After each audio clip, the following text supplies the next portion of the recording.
Good evening. The opinions and statements voiced by our guests do not necessarily reflect the opinions of this network. Enjoy the shows.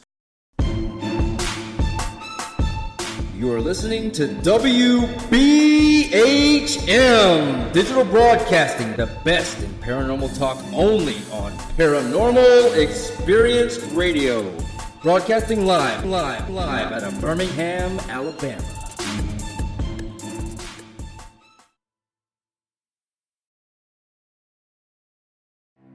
Headline edition, July 8, 1947. The Army Air Forces has announced that a flying disc has been found and is now in the possession of the Army. Army officers say the missile, found sometime last week, has been inspected at Roswell, New Mexico, and sent to Wright Field, Ohio, for further inspection. Now, historic films made in the spring of 1948 and just released show Eniwetok preparing for heavily guarded and still largely secret tests of new atomic weapons. The test's purpose is to measure atomic effects on thousands of different materials, 30,000 tons of them, not, as at Bikini, to prove military effectiveness.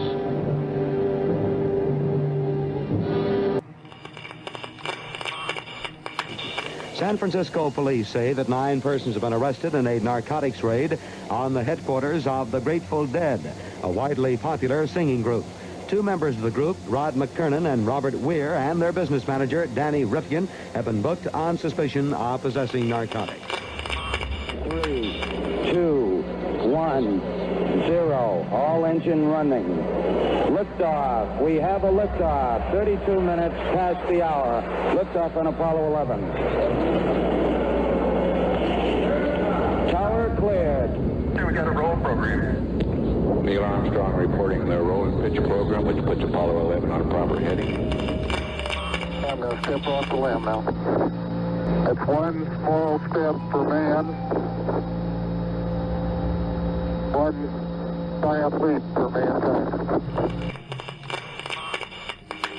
Well, strange lights are causing a viral buzz on YouTube. Could we have caught extraterrestrial activity on a recent newscast? Brandon Arroyo investigates. As the newscast ended, the controversy began back on September 26th. What is that light shining in the back of the dark night sky?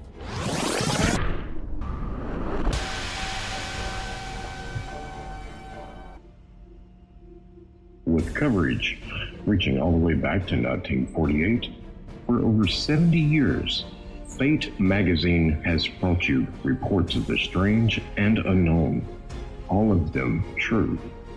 Now, Fate Magazine Radio is carrying on that tradition of setting the standard in paranormal talk radio as we report and discuss some of the most mysterious and perplexing phenomena imaginable in this strange world of ours.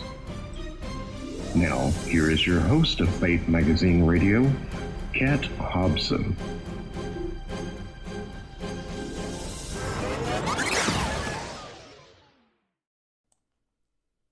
Good evening. Thank you for joining me here tonight. You are listening to Fate Mag Radio and WBHM Digital Broadcasting out of Birmingham, Alabama.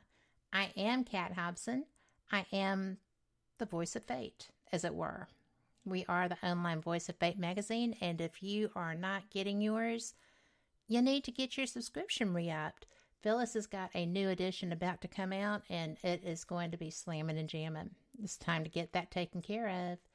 Well, I am so pleased because my guest tonight is someone that I met when I was at the International UFO Congress, which also was my first time to be there. Loved it. And I had so much fun checking his equipment out and watching people interact with him because they were so tripped out by it. It's UFODAP, UFODAP. And we're going to be talking about that into the show. But I was amazed because I thought that it had great possibilities for paranormal research in structures where you're needing to get environmental readings and all the things that it does. But I've got to tell you, this equipment is amazing. The writing is amazing. And Christopher O'Brien, thank you so much for being here tonight. Good to be here, Kat. Thank you. Well, as I was telling you earlier, I knew I liked you. I thought you were pretty interesting, and I liked your technology. The books looked like they would be good. And then I started really researching. And you're just everything. I mean, you do all kinds of research. Your writing is just astounding. You have actually moved into a location that just kind of drew you in. And it's the largest alpine valley in the world?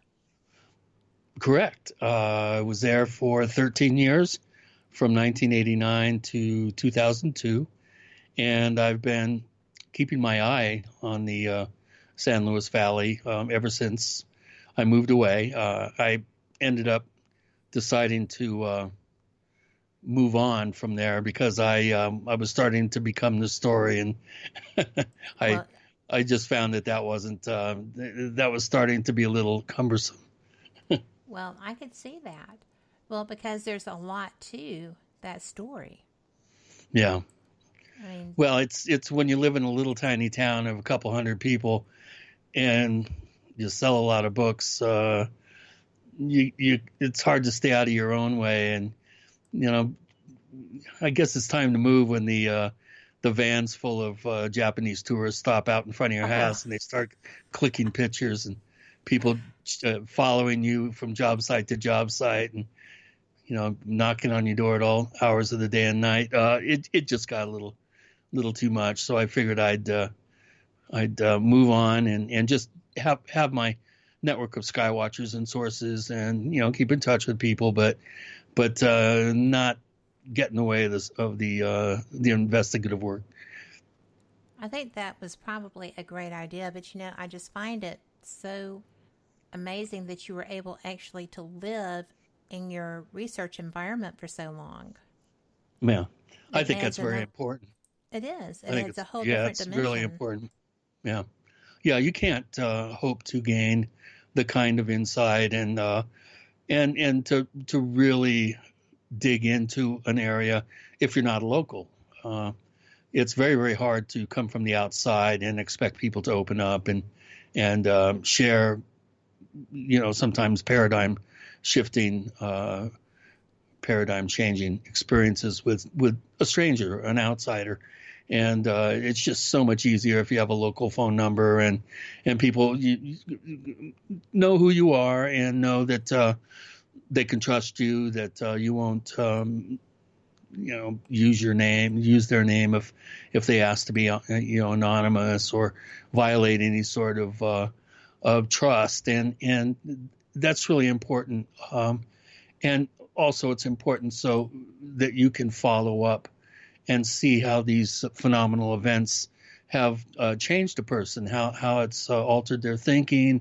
I just find it very fascinating that these events have a profound, I think, influence on people.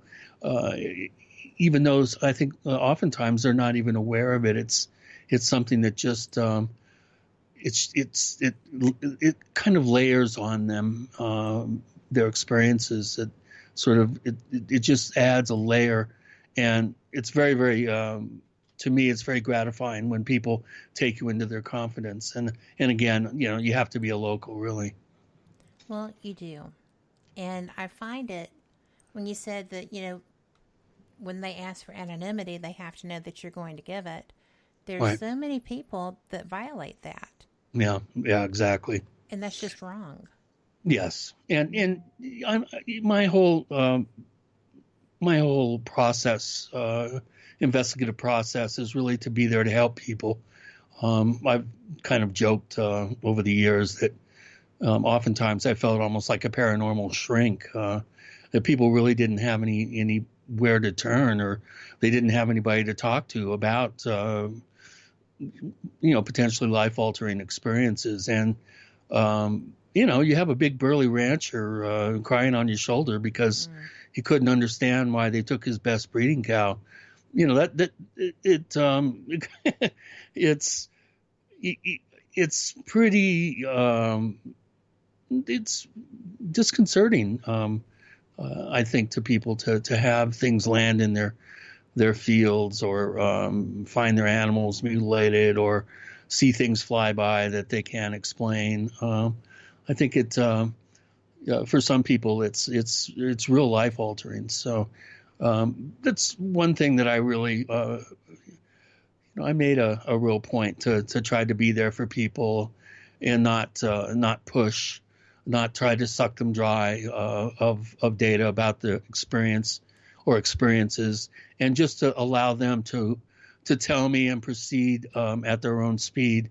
And I could go 2 or 3 times, call somebody, visit, and not even ask them about the experience that they had, because I know that they don't want anybody to know. And of course, I would find out from a neighbor or relative, and I'd go over there and or call them up and say, "Hey, my name's Chris O'Brien, and I was talking to your neighbor or your so and so, and I just wanted to call up and introduce myself, and then have a nice little conversation, talk about the price of hay or price of beef or whatever, and the local basketball team or whatever."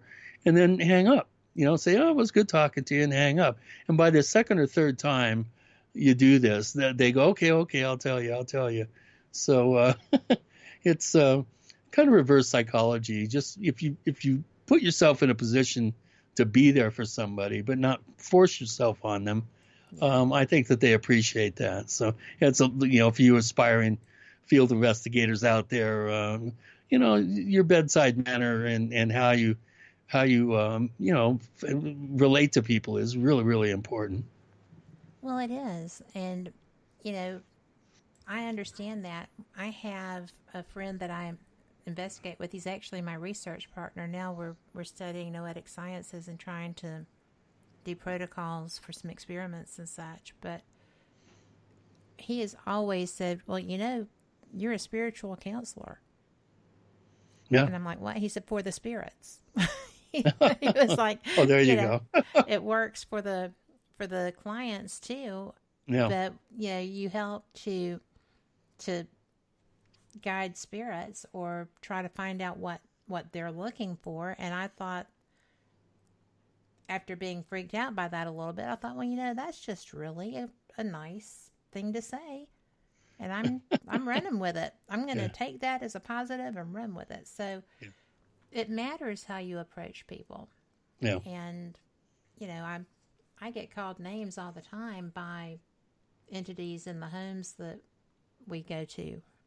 And I used to get really bent out of shape about that, but I don't so much because I think it's the protection mechanism for them. So. Yeah, I'm not sure what to make of some of the experiences I've had at haunted sites. We went to, I'll just give you a quick little story here. We were in Willowbrook, Illinois, just south of Chicago on the Chicago River, and we were investigating the former weekend house, sort of clubhouse of Al Capone.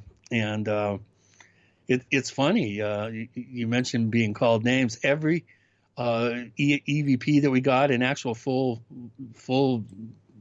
present vocalizations that we heard, everyone was a curse word, and so we couldn't use anything we were doing a pilot for a TV show, and so we couldn't.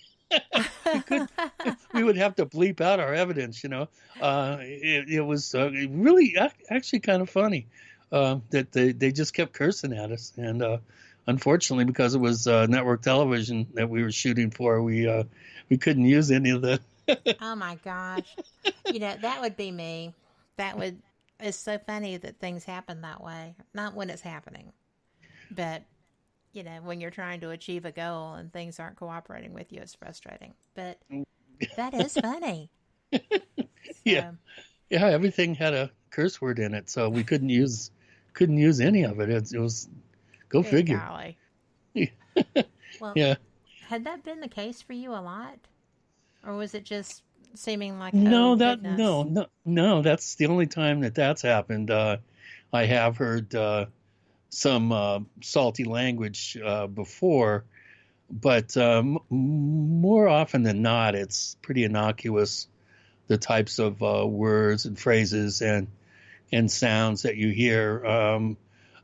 Nothing was as consistent as that particular. It's called Rico D's. It's actually they had turned it into a restaurant, and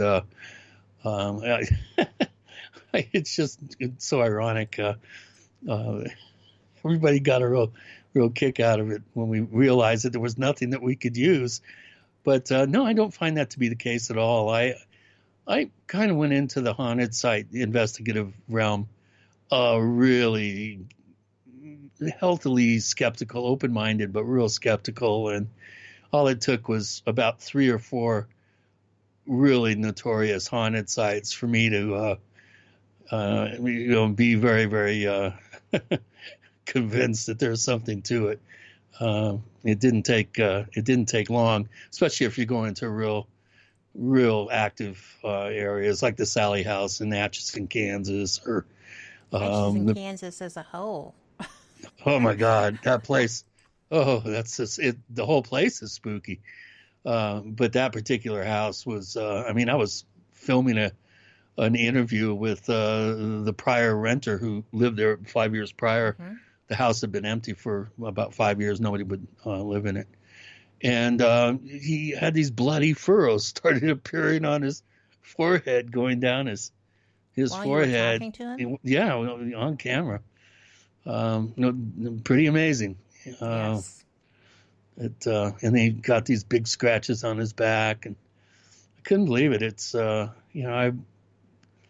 heard of real negative forces before, but that can manifest things. But that to have that happen, right in front of me, that was. That's almost like a stigmata. I mean, yeah, it is exactly. really bizarre.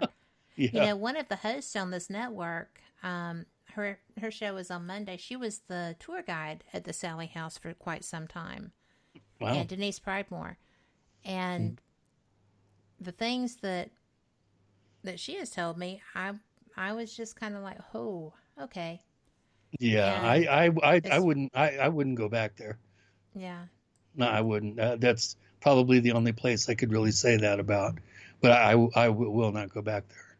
That's interesting. Yeah, because you were one tough hombre. Yeah, I've pretty much been there and done that. But that place, I don't want anything to do with it. There's just something very wrong there. Yeah, that's the only way I can describe it. We were there actually with Amy Allen, who I have gotten to work with. I think 4 or 5 haunted sites, and this was before, of course, a couple years before she started on Dead Files, and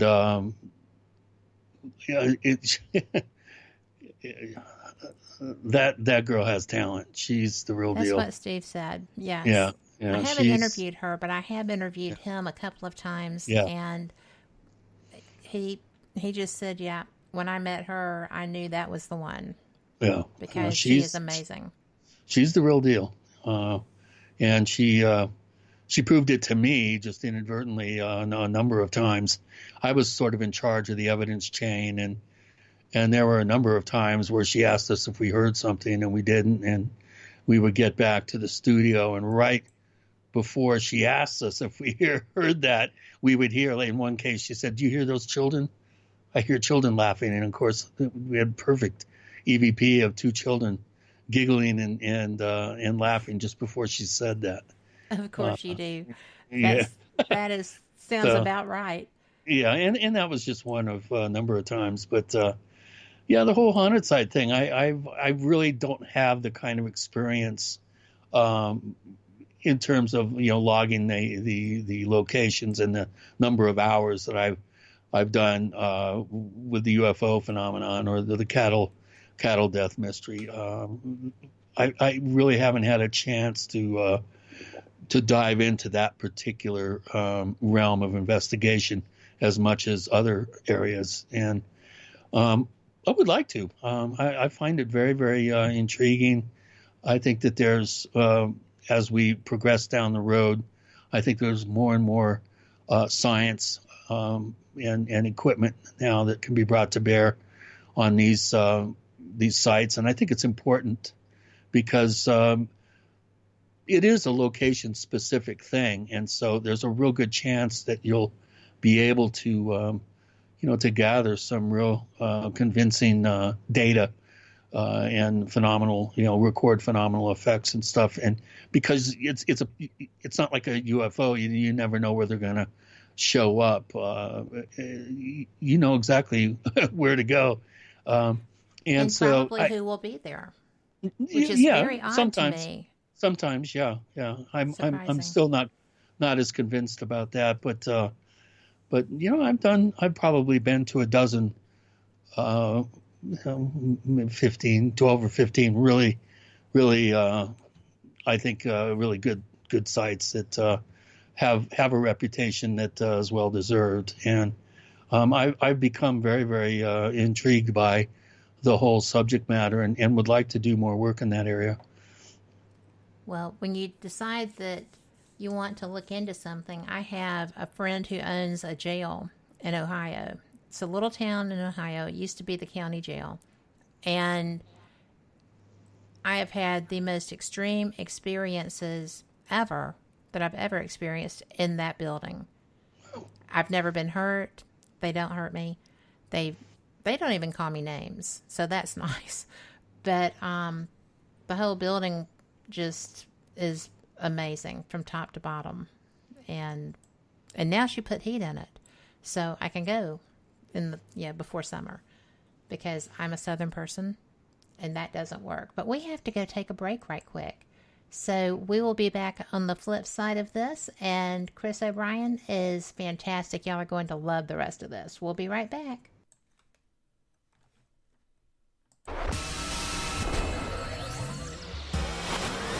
You are listening to WBHM Digital Broadcasting, Birmingham, Alabama.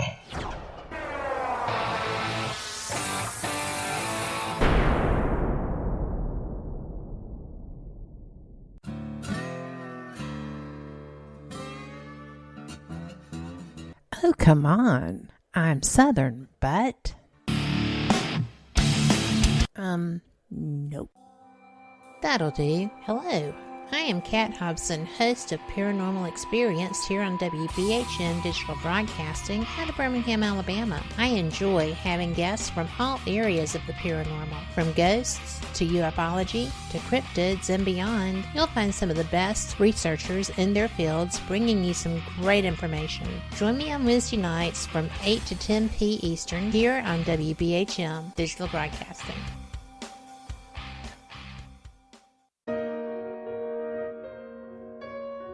You are listening to WBHM Digital Broadcasting, the best in paranormal talk radio.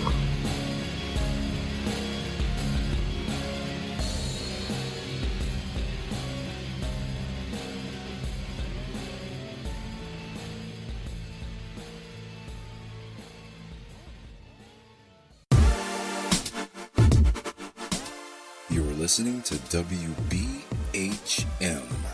Digital Broadcasting, the best in paranormal talk, only on Paranormal Experienced Radio, broadcasting live out of Birmingham, Alabama. Since 1948, Fate magazine has brought you reports of the strange and unknown, all of them true. Fate Radio is carrying on that tradition, bringing you the unusual, macabre, strange, and bizarre. Join host Kat Hobson Sunday nights from 8 to 10 p.m. Eastern on WBHM Digital Broadcasting.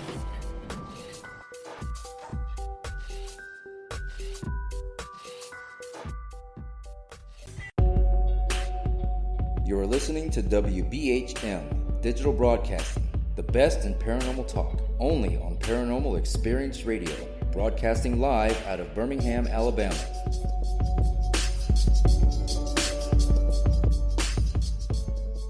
The time is 23 minutes after the hour. Welcome back. You are listening to Fate Mag Radio, the online voice of Fate Magazine. We are here tonight. I'm Kat, your host, with my guest, Christopher O'Brien, and we are just having a great discussion so far. We are covering all things anomalous through this conversation because that's what he does. All things. And Chris, when we were talking about the paranormal stuff, what I think that all of this to some degree is paranormal by virtue of not being the norm. So when I say somebody is a paranormal investigator or an anomalous investigator, they're kind of interchangeable. But you cover everything. You cover ufology, you cover cryptids, you cover, oh my gosh, skinwalkers, sorcerers, you cover military activity. You really are involved in researching everything, and I find that really cool, but I also think that maybe some of that could be, you could find yourself in an alarming situation. Have you had that happen? When it comes to things that go bump in the night, no, except for the Sally house. That was kind of in a class all by itself. The only time that I really run into, potential problems or found myself in a place of fear was when I was dealing with people. Mm-hmm. Well, they're more dangerous. Well, or immediately dangerous. Yeah. When I started kind of poking around at the hidden military presence and underground facilities and that sort of thing, that's when I ran into some problems. But short of that, I mean, I've really never had anything to be nervous about. I've often joked that with the San Luis Valley and other hotspot areas, you really have to be ready for anything. And one of the reasons why I have experience covering all those areas that you mentioned and more is because all that stuff happened in this one, Alpine Valley in Colorado. And when I investigate, I've got my eyes open and ears open for aberrant social behavior, strange things that happen in the community, synchronicities like unusual amounts of roadkill, let's say, on the roads, maybe a whole bunch of fires that occur in quick succession, strange weather. I've got my feelers out for anything. And when you have one wave of activity, let's say with aerial objects, chances are you're going to have other things happening as well. These things, from my experience, tend to group together. And if one thing's happening, chances are there's going to be a number of phenomenal type events occurring. So that always was something that I started identifying some patterns, and that kind of gives you a leg up on the situation a little bit. You can alert people to be extra vigilant, and you put yourself in a place to be to react quicker and to be able to cover more ground in a real efficient way. So the valley there, the San Luis Valley, is really unique in that it has so many different types of things that go on there. You're not going to find that in most other places. So I think that's one reason why I ended up, going from A to Z with the types of strange events that I ended up investigating. Well, I mean, literally, because the list is long. What was the most fascinating aspect of that to you? What was, aside from the cattle mutilations, which you were doing as research and trying to figure out why on earth this is happening? As you said, the man lost his best breeding cow, and a lot of people did. A lot of people lost some very expensive and very beloved livestock. But was that probably the hardest to investigate and understand what and how, or was there other stuff there that also kind of set you on your heels as you were trying to come to terms with what could possibly be happening? Well, that's a very good question. The cattle mutilation mystery, or the unexplained livestock death mystery, as I prefer to call it, to me is the most fascinating, because unlike all other paranormal phenomena, physical evidence, thousands of pounds of physical evidence are left behind.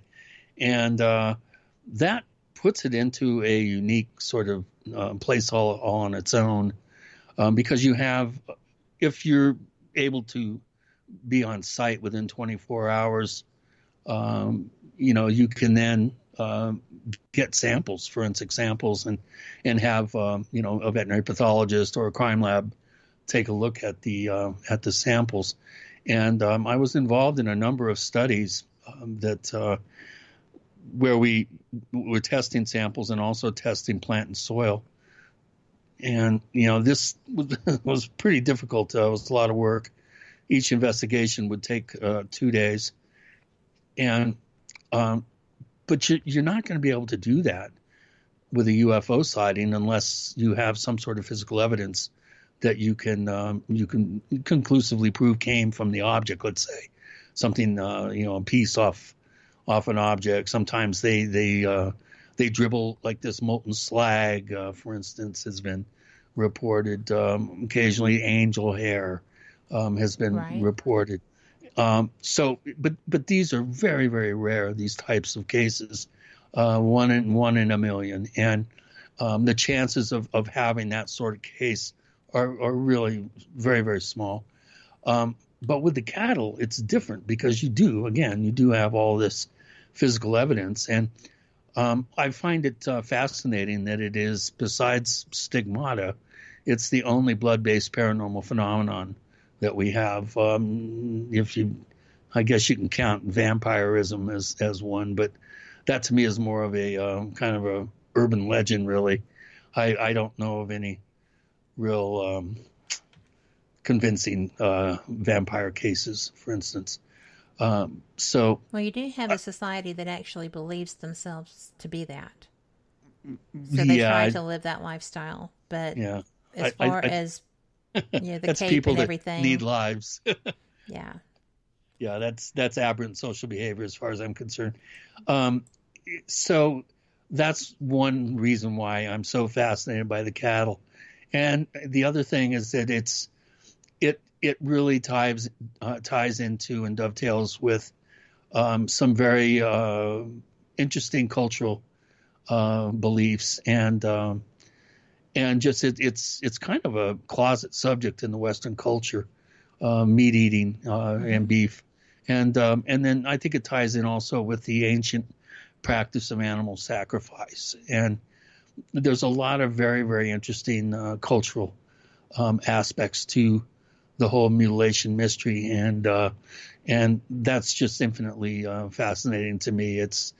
That's why I researched for 22 years and wrote that huge 600-page book about it, because it really somebody needed to write it, and I was the only one that was positioned to have access to all the various databases out there, and plus I had David Perkins' guidance and absolutely invaluable help to put it together. And it was 900 pages when I finished, and so we took the 300 pages of sort of analysis out, and David and I are working on a follow-up volume which will analyze stalking herd, all the data, the case histories, and the information that I did in my first book. So we're going to analyze it in the second book. Awesome. I really am fascinated by this topic, because I have heard so many things, had so many different people that were not as well versed in the subject, obviously, as you, tell me things that I was just like, really? And then I started going through and looking at YouTube and other things, and I was just like, oh. And I think a lot of people, because I do research a lot, I talk to people in all fields of anomalous work, and I've talked to people that made up, in my opinion, things to be paranoid about that they probably weren't in that much danger from. I don't really know how to phrase that. But this is real. And what you did, I mean, people consider stalking the herd to be basically the Bible of animal mutilation research and experiences. And I think that tells all, because people that I know that do this say that about this book. That's quite a compliment. I really did put a lot of work into it, and I really bent over backwards to be as objective as possible and not figure out an answer and then just put the information in there that supports my conclusion, my personal conclusion. I really, I just was so emphatic in being as objective as possible and not banging a drum, not trying to support a foregone conclusion. There's so much misinformation out there about this topic. It is, it's very, very misunderstood. There's a lot of things that people take for granted as being true about these cattle deaths, and they're not. For instance, that they're all drained of blood, or that no scavengers will come near them, or they just, I mean, there's a bunch of things that cookie cutter incisions, that they're all done, with perfect expertise and stuff. These there's exceptions to, all those things. And I think there's been a concerted effort over the past 40 years to make this particular subject more spooky than it already is, and try to lay the blame on aliens coming down and gathering genetic material for their dying race, and from bovine samples. Yeah, that's one of the big theories that's been touted by investigators for decades. And unfortunately, the people with the alien, that particular scenario as their explanation for these cattle deaths, because it's so salacious and so so sensational, they tend to drown out other people with other theories and other ideas. And unfortunately, prior to my book coming out, there were a lot of people that, were programmed by the media, and they learned and were educated about the subject off the internet, off the TV. Mm-hmm.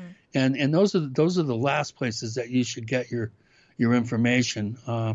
You have to take everything that you see on TV or online with a grain of salt, and really do your own research and come to your own conclusions, rather than allowing people touting 5 to 10% of the data as being the ones that are correct.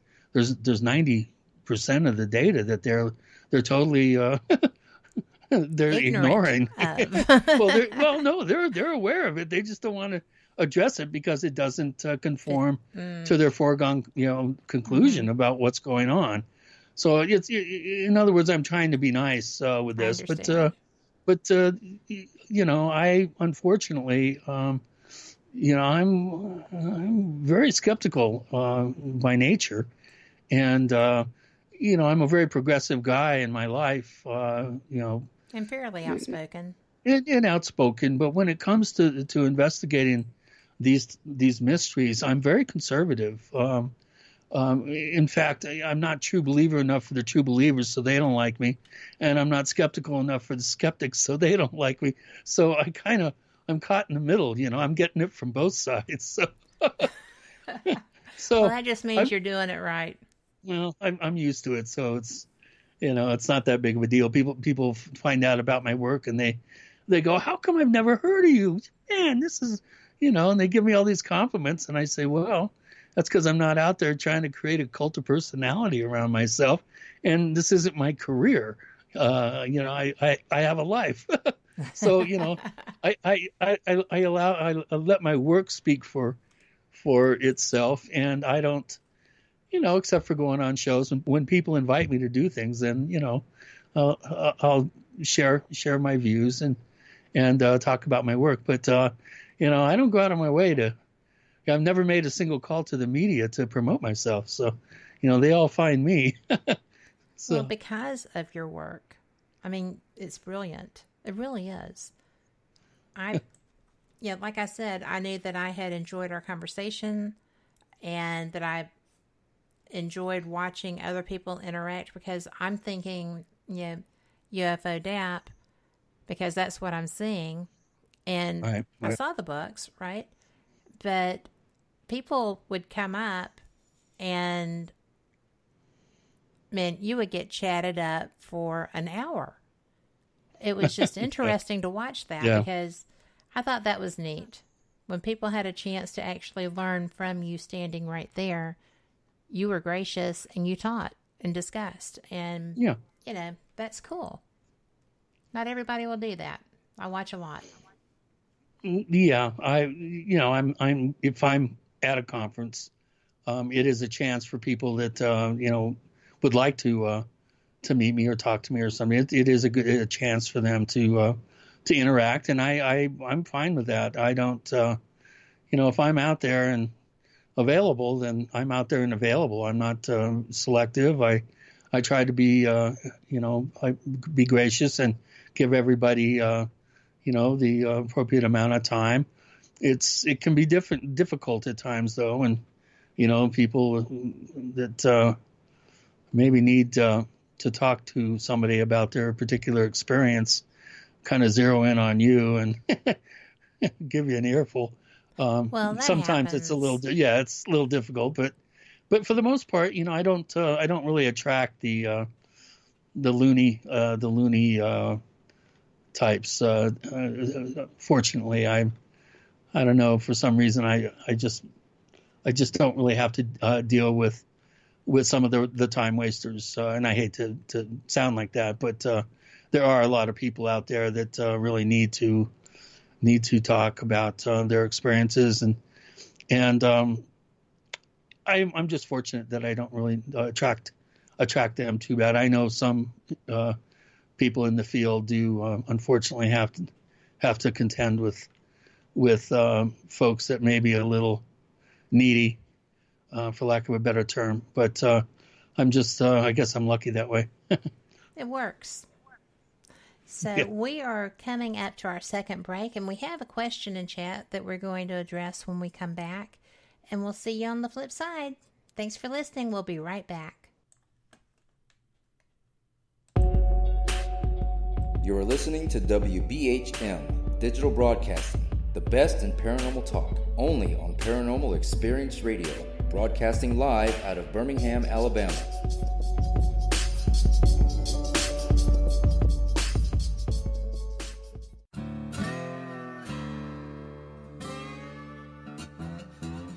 Oh, come on. I'm Southern, but...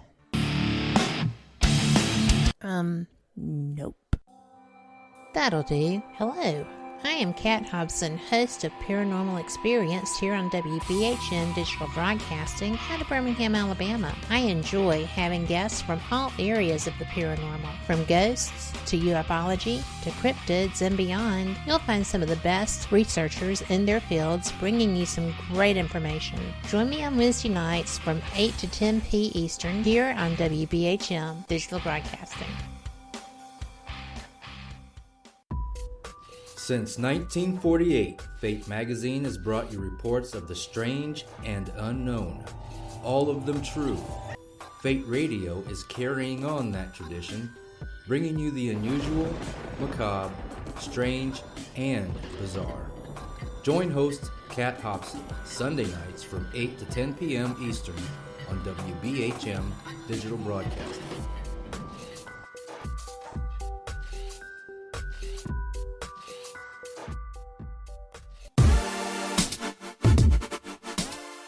Listening to WBHM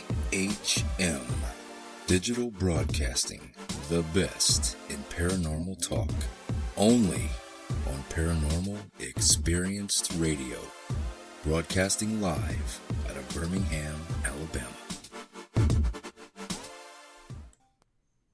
Welcome back to Fate Mag Radio here on WBHM Digital Broadcasting out of Birmingham, Alabama.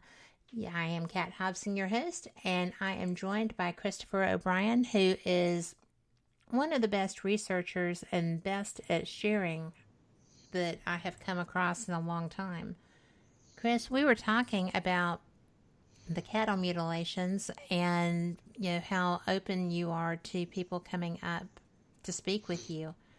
But we have a question in chat, and I'm not sure that we are going to be able to do this in the 15 minutes that we have before our top of the hour, but I'd like to at least get it out there to you. And Sherry would like, if you could explain a little bit more about skinwalkers and some of your findings about them, because she doesn't get to hear about them too much. And I really, we have a strong native presence here, but she moved here from, to Alabama from Pittsburgh. So probably in Pittsburgh they didn't show up that much.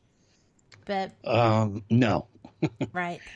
But there's a lot of misconception out there about what skinwalkers are and what particular native cultures have the skinwalker phenomenon. First of all, it's pretty much exclusively a Dene tradition, the Apache and Navajo. They're both very, very closely related. They were the last Native American cultures to come into North America. They arrived just before the Spanish. And they have a very interesting society, for lack of a better term, of witchcraft. And it's divided into three different categories.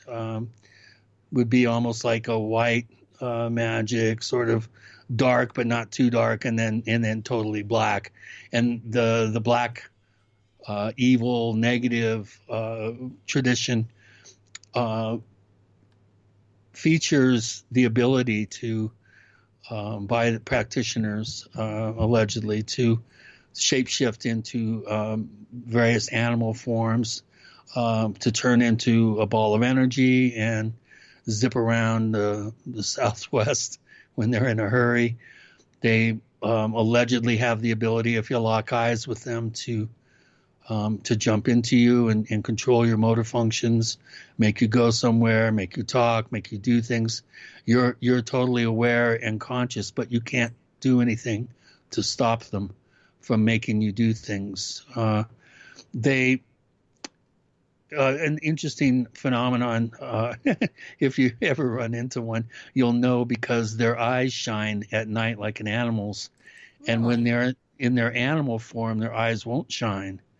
So I would just a rule of thumb, if you're ever going anywhere at night on the Navajo or any of the Apache reservations, and of course the Navajo reservation is about a quarter of the state of Arizona. It's yes, it is.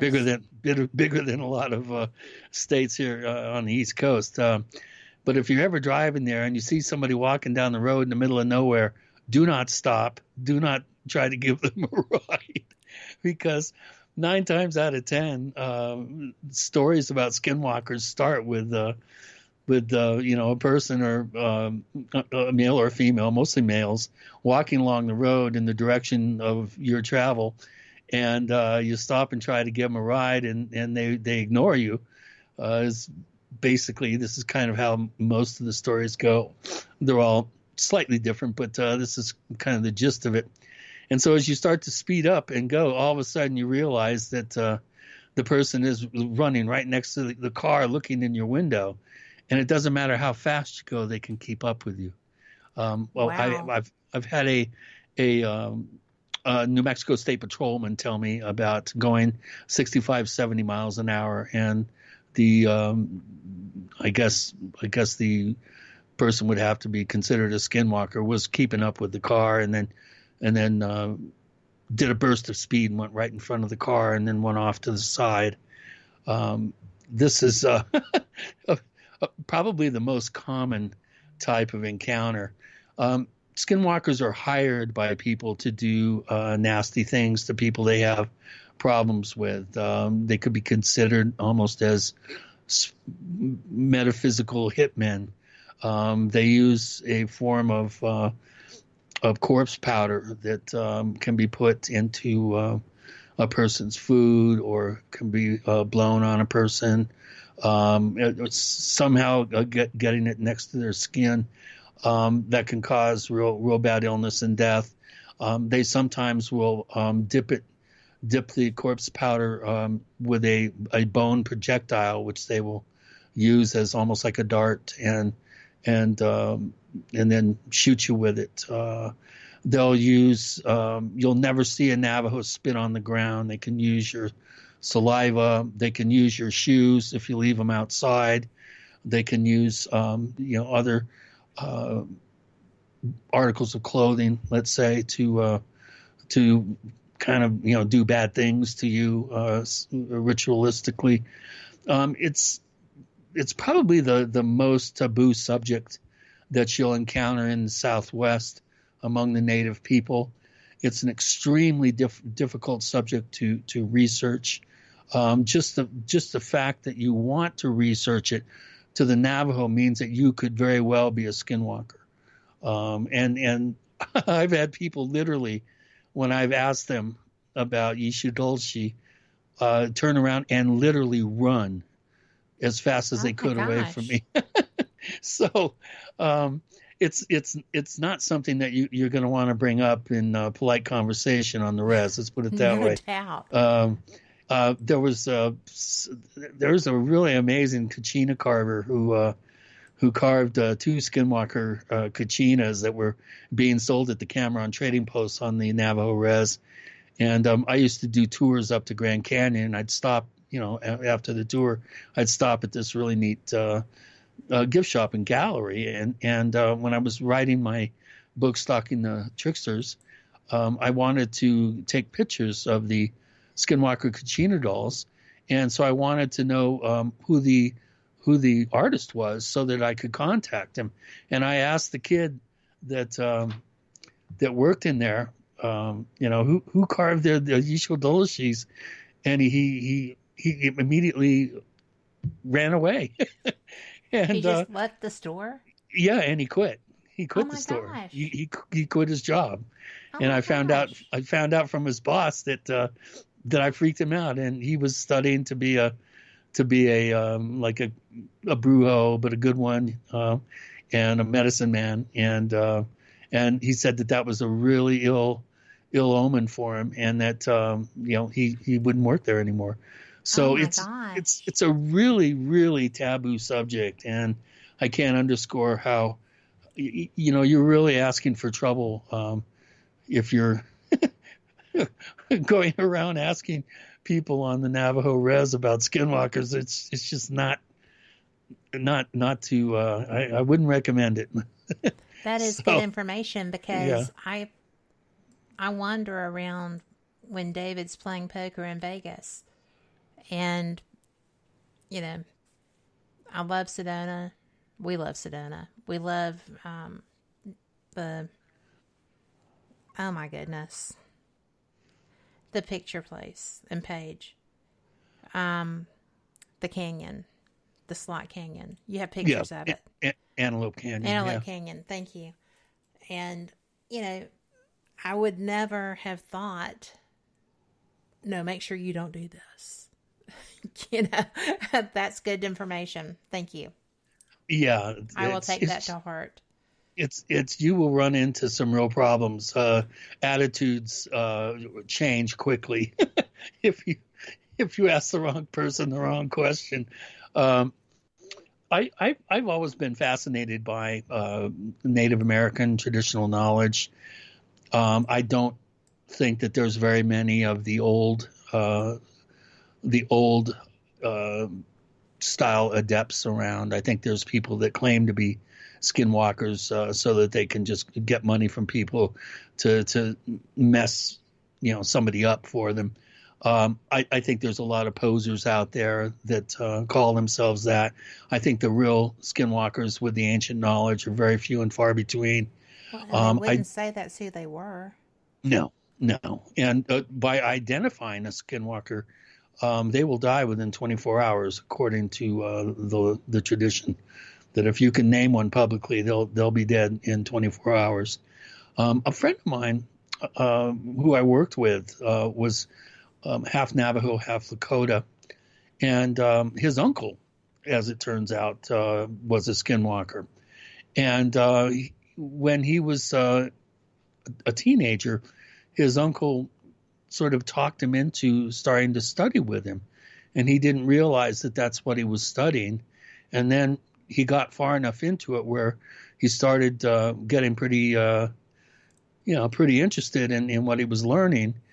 And that all changed when he found out what his graduating sort of task was, the thing that is the final test that you must pass before you become a skinwalker, and that is killing a family member, the closest family member to you, and then they have a ritual meal with that particular person, with the other adepts, and he absolutely refused, and he said, no, I will not do that. He was horrified, and so he went ahead and mentioned this to me, and at the time I was working on a video project for a DVD called Mysterious Creatures of the Southwest, and we talked him into actually doing a particular ceremony that he knew that he would was doing when he was in his training, and within a day of him agreeing to do this and telling us about his uncle died the next day. Oh my gosh. Yeah. So it's kind of hard. It's a little bit more than a coincidence, I think. And we actually filmed him, and you can see him going through some of the ritual on tape. That is so freak of nature. Well, how does one? Is it like being a shaman? Like you start studying it, and then boom, there you are. Yeah, it's like any secret society, any occult group. There's various stages of training.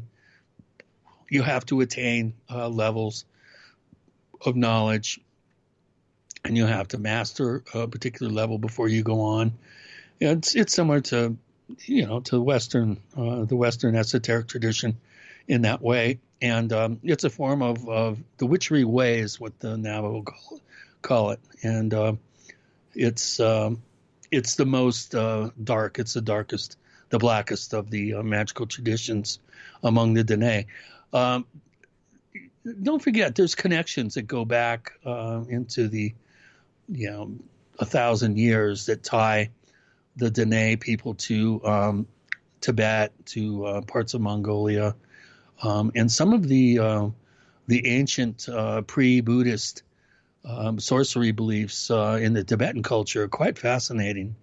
And I think that the skinwalker tradition maybe on some ancient level tied in with Tibetan black magic and some of the abilities that some of the bone masters bone has been appropriated. That knowledge, that system of knowledge, is now called the Black Hat Tibetan lineage. You have the black hat, the green, the yellow, and red. I think the Dalai Lama is the yellow. The red is the fire tradition, the Nyingma. And then the black is the pre-Buddhist, the bone tradition. And I have a real suspicion that some of the ancient bone beliefs may have morphed into what we now refer to as the witchery way and the Dene tradition. That's fascinating. Yeah. Well, and I I can see that possibility being strong. Yeah. Because if they came across, then why not? But we are at the top of the hour. So this is a great time. If you are so inclined, you can get up and stretch your legs. You can get a beverage of your choice. Whatever. I have a friend that used to say he did cartwheels during the breaks, but the news breaks. And you know what? Maybe there will be a little good news. I know there's going to be sad news. And our prayers are with the Bryant family. So here we go. We will catch you on the other side of this, and let's see if we can't find something good out there. You are listening to WBHM Digital Broadcasting, Birmingham, Alabama.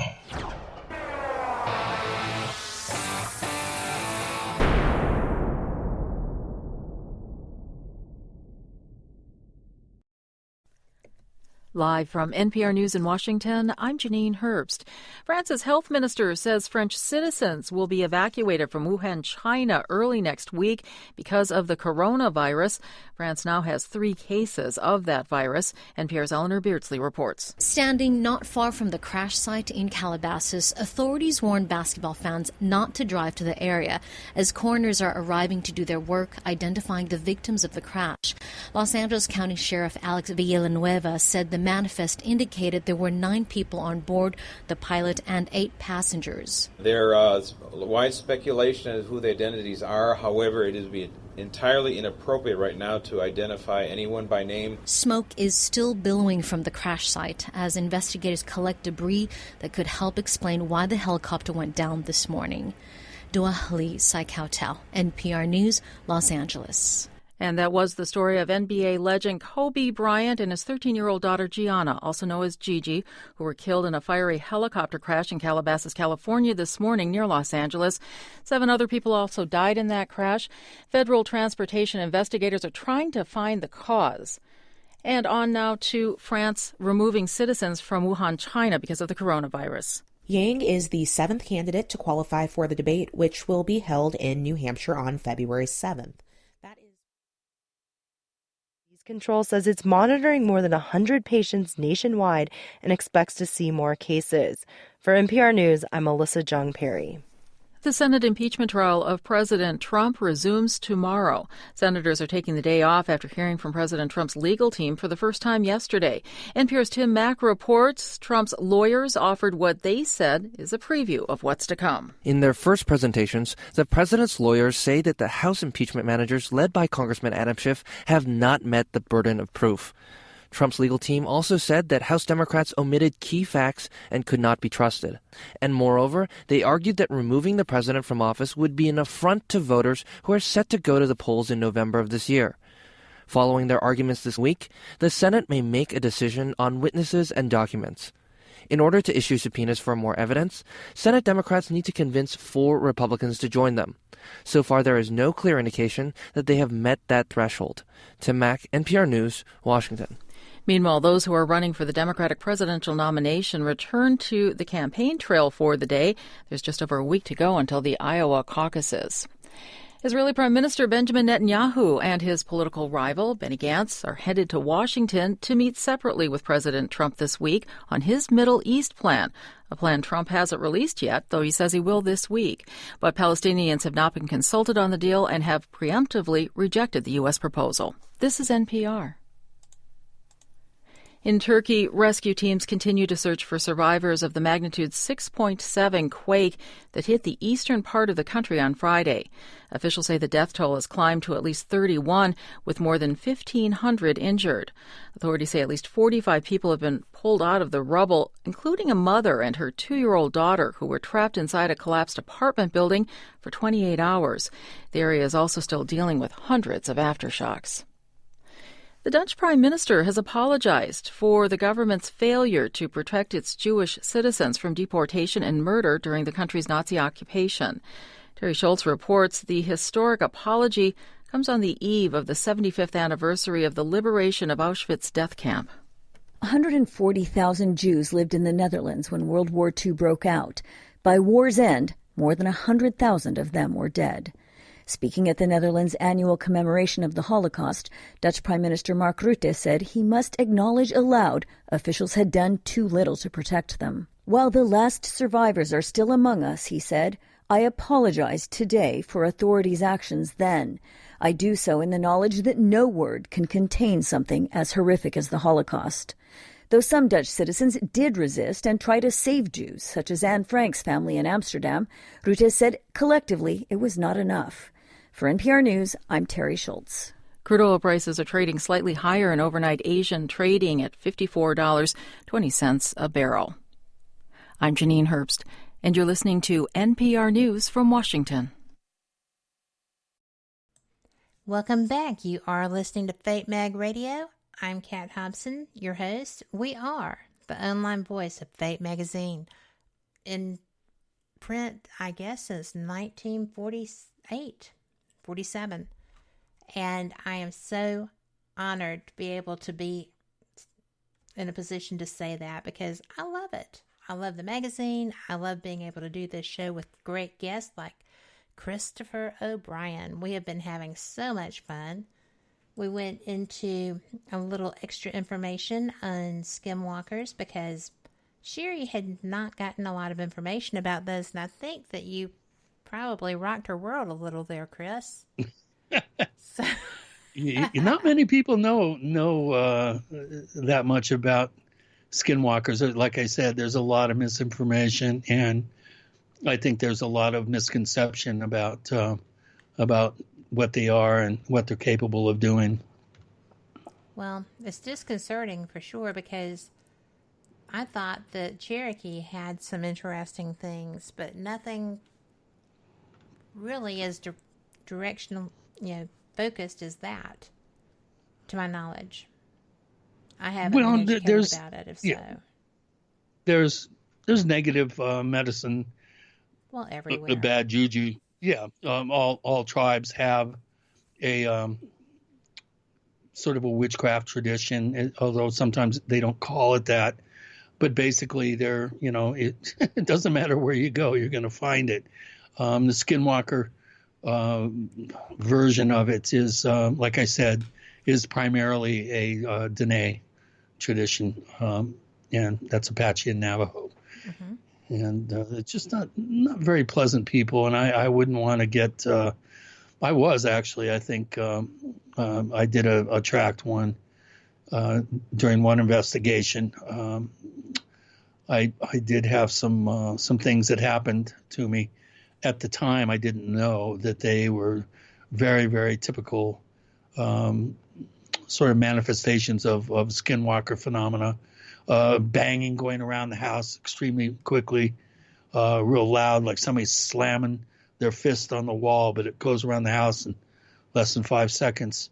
Some other things, I saw what looked like a bipedal, a human with deer antlers slide across my greenhouse windows, backlit by the sun had set, and there was a pretty, orange glow in the sky, and it was perfectly backlit. That was a little freaky.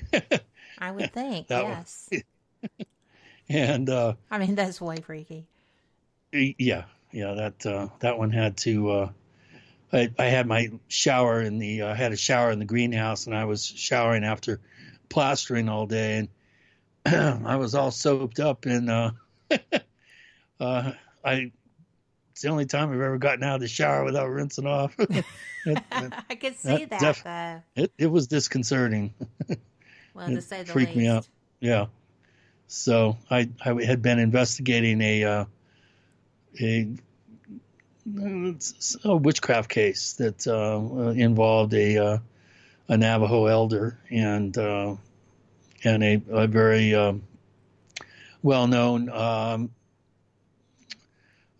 resident of the Baca Grande there in Crestone, and she asked me to get involved and do some work to try to cleanse the house, and she had it's assumed that this medicine man elder had left this It was the spine and head of a mountain lion, a skeleton, and then it had all sorts of medicine bundles on it and other things. It was very spooky.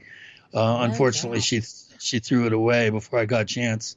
I didn't get a chance to look at it and try to read what it was about. And within a month, I was having weird things happen around my house, which it was a little disconcerting. I'd say that's kind of an understatement. But, well, yes, it would have to be. But again, there's an example of, the weird, spooky stuff probably has to do with people, not the phenomenon. So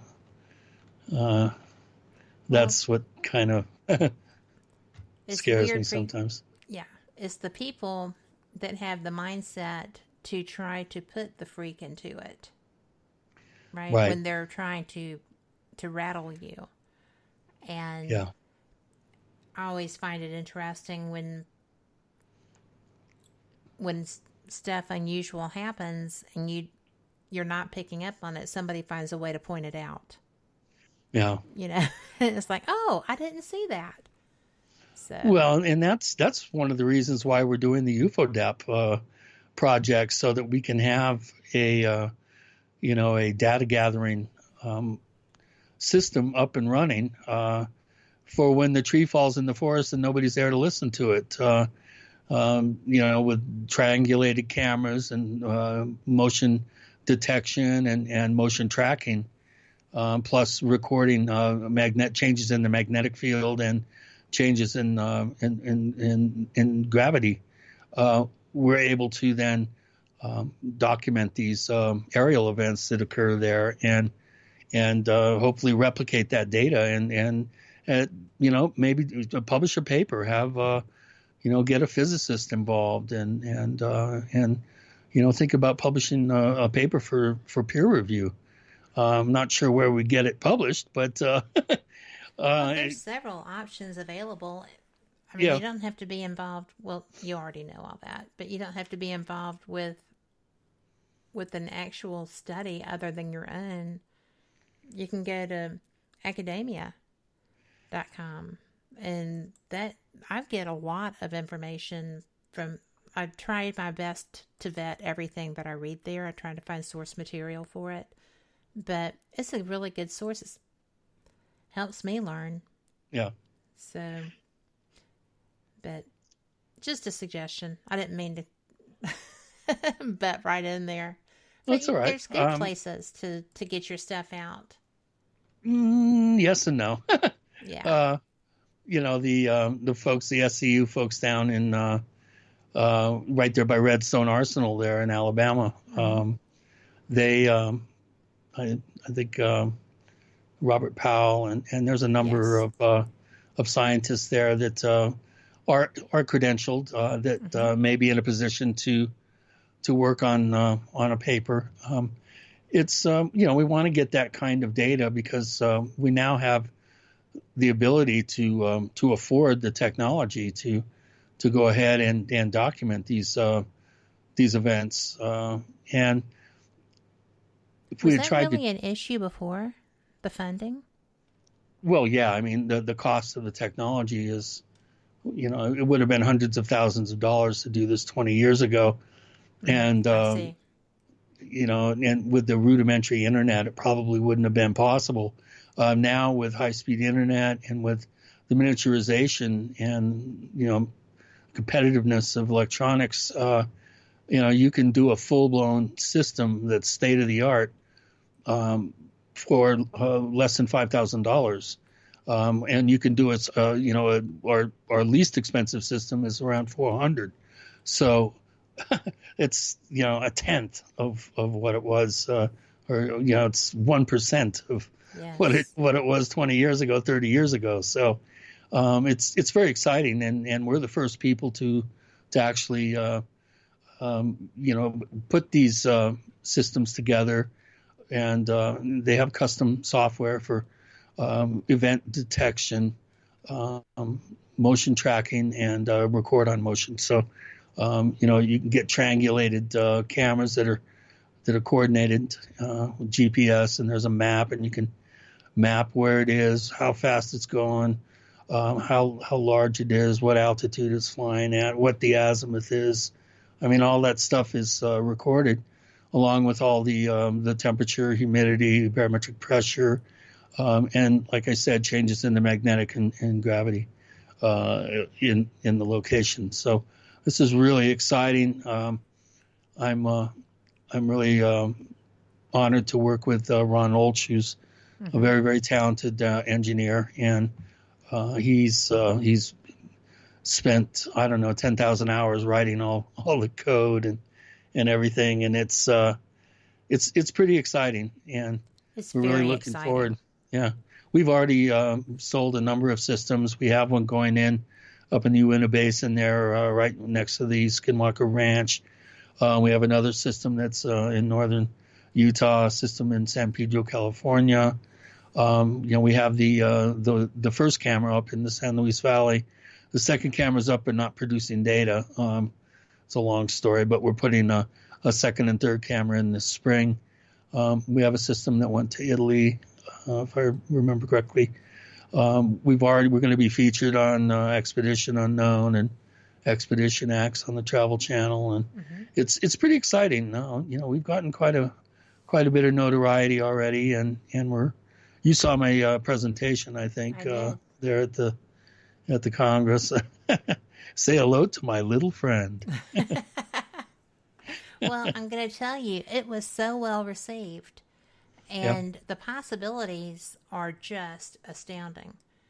And I'm going to say that Robert Powell would be a great choice. The group that they have up there is just a bunch of literally rocket scientists. Yeah. But, and they have a good group. Yeah. Rich Hoffman is a friend of mine, and he and Robert are just busy with all of that and loving it. But the conference that they have, I did not know about in time to get to it. So, but they had Ron and, Lou Elizondo, and they had Travis Taylor, who is also a brilliant double PhD in propulsion systems and such. But, it's just a hodgepodge of geniuses there. Yeah. Well, as a result of our work with UFODAP, you have to have a master's or a PhD in order to be invited into the group. And Ron has a master's of computer science, and so they've invited him to be a member of the group, and he's going to be doing a poster board presentation at the next conference, which it's a real honor to be asked to present. Huge. So, right. So we're looking forward to making some inroads with that group. Also, another group that we're in negotiation with right now is very interested in joining forces with us. They initially wanted to do the same thing that we're doing, but since we beat them to the punch, they said, why reinvent the wheel? How can we help? And so, we lost one of our principals last year, Wayne Hollenbeck, who I worked with for 12 years, and unfortunately, he passed, and so he was handling all the data crunching and the analysis of what we have, and so they're going to help us with the analytical process, and we're going to have an announcement when we dot our I's and cross our I's and dot our T's. We're going to have an announcement about the joining forces with them when it's official. I can't really talk too much about it until it's official, but we're looking forward to spreading the word. Everything's open source. We're not making a lot of money. We're just doing this. We're doing it so that the price is kept as low as humanly possible, so that people can afford to become part of the solution.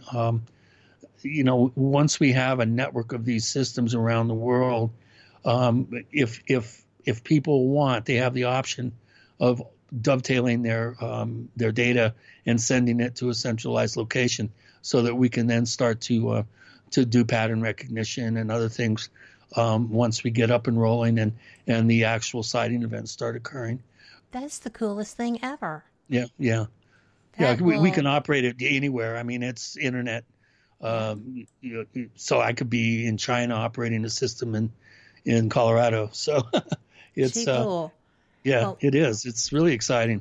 Well, we're going to talk about it some more, but we have to go to break right quick. So everyone, we'll be right back. Thank you for being here, and we will talk to you in a few. You are listening to WBHM Digital Broadcasting, the best in paranormal talk, only on Paranormal Experience Radio, broadcasting live out of Birmingham, Alabama.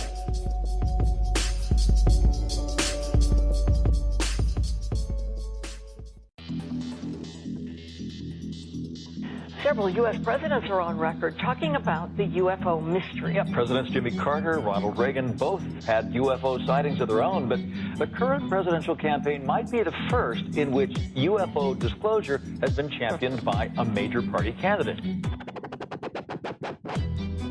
DIA, CIA, it moves around, is operating a program to train psychic spies to spy and use their powers against Russia.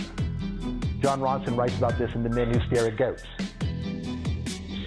The first known sighting of a ghost took place right after Abraham Lincoln was assassinated in the late 1860s during the administration of Ulysses Grant. Project Paperclip, Clinton releases it all in 1998. Possibly the unequal cooling of its surface. I say, do you still think it's a meteor, Professor? I don't know what to think. The metal casing is definitely extraterrestrial. It's a place where UFO hunters and scientists gather to examine paranormal activity in the region. Some of the documents, this is bringing Nazi scientists into the United States to work here. So we fought against the Nazis, and it's not, this again is not a revelation. As early as 1947, 1946, we knew some of this, right? On the paranormal, will we see U.S. President Barack Obama's foreign policy go intergalactic in a quest for gold stolen by aliens? We'll tell you at least how the White House responded to claims the chief executive has been teleporting to Mars. But let's get to today's Capitol account. UFOs, hauntings, psychic abilities, conspiracy, ESP, cryptozoology. There are many things that remain unexplained in the inexplicable world around us, and we're talking about them here, looking for answers on WBHM Digital Broadcasting, Birmingham, Alabama. The truth is out there.